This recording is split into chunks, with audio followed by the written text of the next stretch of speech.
عمرك وقفت وسألت نفسك انت ليه مش قادر تحقق الاهداف بتاعتك او ليه الحماس اللي انت بتحسه في البداية بيختفي مع الوقت؟ الحقيقة ان اي تغير محتاج خطة وخطوات واضحة، وده بالظبط اللي بيقدمه كتاب التغيير الافضل لفريق اخضر. الكتاب دوت بيجمع خلاصة كتب لتطوير الذات وبيقدمها لينا بشكل عملي وسهل التطبيق علشان نقدر نغير حياتنا للافضل. فالنهاردة هنستعرض مع بعض اهم الافكار اللي فيه، فلو انت عايز تبدأ تغيير حياتك تابع معايا للنهاية. الفكرة الأولى وهي تحديد الأهداف، فتحديد الأهداف هي البداية الصحيحة لأي تغيير. فالكتاب بيبدأ من نقطة مهمة جدا وهي تحديد الأهداف. عارف ليه كتير مننا مش بيحقق اللي هو بيتمناه؟ لأن ببساطة أهدافنا بتكون مش واضحة أو ما عندناش خطة بتوصلنا ليها. فتحديد الهدف مش مجرد جملة احنا بنقولها على الفاضي، فلازم يكون فيها وضوح وتفاصيل. فالسؤال الأهم هو أنا إزاي أحدد هدفي؟ أول حاجة لازم الهدف دوت يكون محدد. يعني لو عايز تنجح في شغلك قول مثلا عايز اترقى خلال سنة، فانت لازم انك تحدد فترة زمنية عشان تقدر تحقق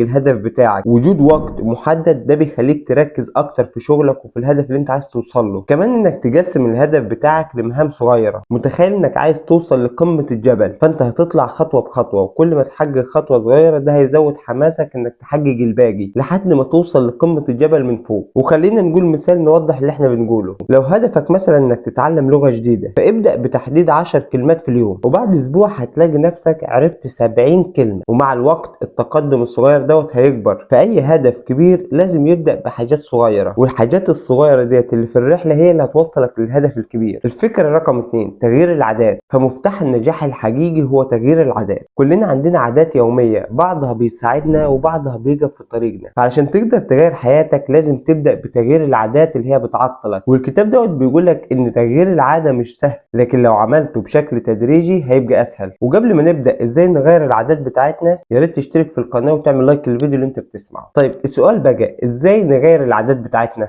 رقم واحد راقب نفسك. خلي عندك وعي بالعادات اللي انت بتعملها بشكل تلقائي، عشان في حاجات احنا بنعملها ومتعودين عليها وبنعملها بشكل تلقائي من غير ترتيب، لاننا اتعودنا عليها بشكل مستمر فخلاص اصبحت عاده يوميه وتلقائيه. رقم اتنين ابدا بحاجه صغيره، مش لازم تعمل تغيير كبير مره واحده. يعني لو انت بتاكل اكل غير صحي ابدا انك تقلل كميه صغيره يوميا. رقم 3 استبدل العاده بعاده تانية. يعني لو انت بتقضي وقت طويل على السوشيال ميديا ممكن تخصص جزء كده من الوقت بتاعك في انك تقرا كتب او انك تمارس الرياضه. ده هيساعدك انك تغير العادات اللي انت متعود عليها بعادات تانية وتكون عادات ايجابيه علشان تفيدك في التغيير. فالتغيير التدريجي هو السر. اي عاده بتاخد وقت علشان تتكون وبتحتاج صبر علشان تتغير. كل يوم بتتقدم خطوه هتلاقي نفسك بعد فتره عملت تغيير كبير جدا. الفكره رقم 3 قوة التفكير الإيجابي، وهو إزاي إنك تغير نظرتك للدنيا. فكتير مننا بيحط عقبات في طريقه من خلال التفكير السلبي. ممكن نفضل نقول أنا مش قادر، الدنيا صعبة، والكلام دوت بيسحبنا لورا. فالكتاب هنا بيركز على إنك تغير طريقتك في التفكير علشان تقدر تتقدم لقدام. خطوات التفكير الإيجابي. طيب إيه هي الخطوات للتفكير الإيجابي؟ كل يوم الصبح قبل ما تبدأ يومك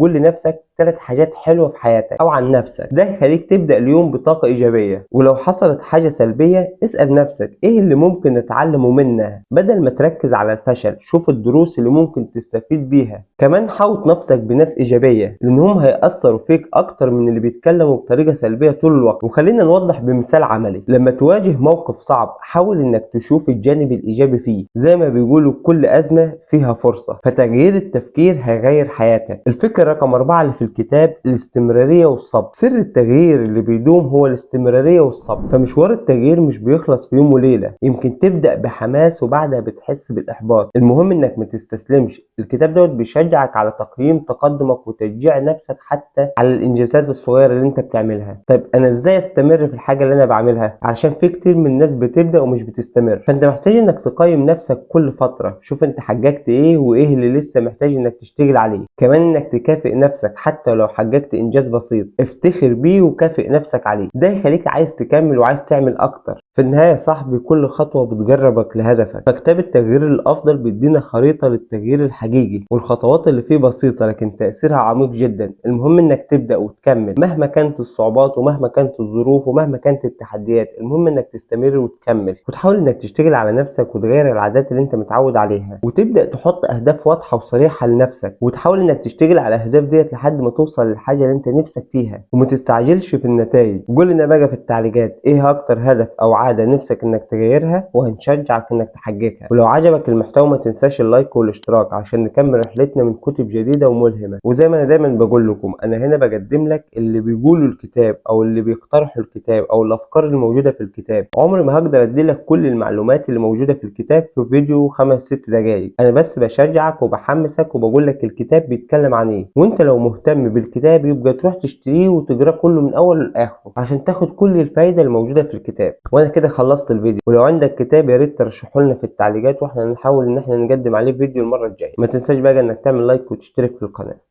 سلام.